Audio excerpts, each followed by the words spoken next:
Hello everybody and welcome back to Today in the NBA, where we are going to be going over the winners and the losers of the most recent draft. To start off with the winners, my main winner is the Houston Rockets. They managed to get the player that they wanted, and Amen Thompson at number 4, who I think was a great pick and fits their team perfectly, makes for a terrifyingly athletic team. This team will be great in transition. They finally got their lead ball handler. But now, with the steal of the draft, they managed to pick up Cam Whitmore at pick 20. Cam Whitmore is someone that I'm very high on as a prospect, even though I understand some of his workouts did not go very well, which is why he slipped to 20.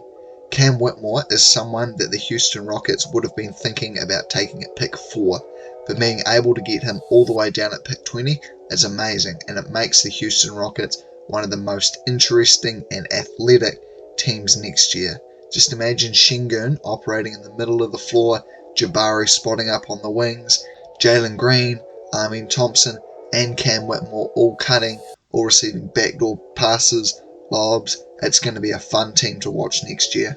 Now for the second winner of the draft, I have the Portland Trail Blazers. The Blazers managed to get Scoot Henderson at pick 3.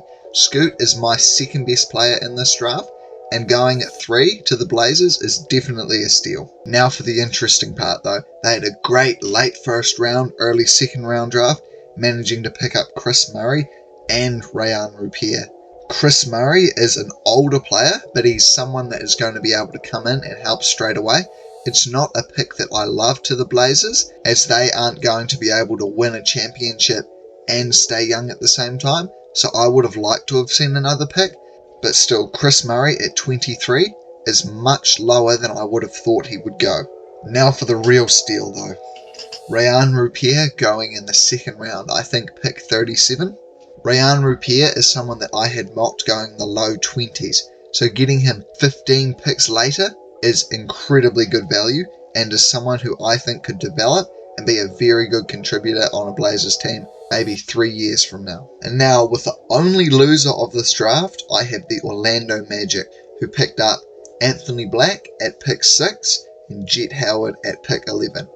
Anthony Black at pick number 6 is not a pick that I hate, but I definitely think they could have done much better. I think they would have benefited more from a Jarace Walker or a Taylor Hendricks. Anthony Black with the Magic is interesting, as they already have a few young guards, and they do lack shooting, and shooting is definitely not something that Anthony Black brings to the table. However, he does bring a strong competitive nature, good size, good defense, and good passing. It's not a terrible pick, but it's also not a great pick. And now, with what I and many other people think is the worst pick of the draft, we have Jett Howard at pick 11. Jett Howard is someone who I thought would have gone much later, maybe pick 22 to 25. He is a great shooter, but that's all he brings to the table. He's not a great passer. He looks stiff whenever he drives the ball.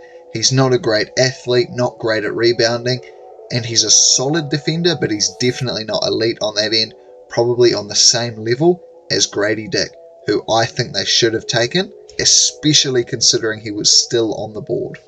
Another problem with Jett Howard was his maturity, and him going to a young team in the Orlando Magic is probably not going to be very helpful for that. Anyway, that does it for today's video. Thank you all for watching, and I'll see you all in the next one.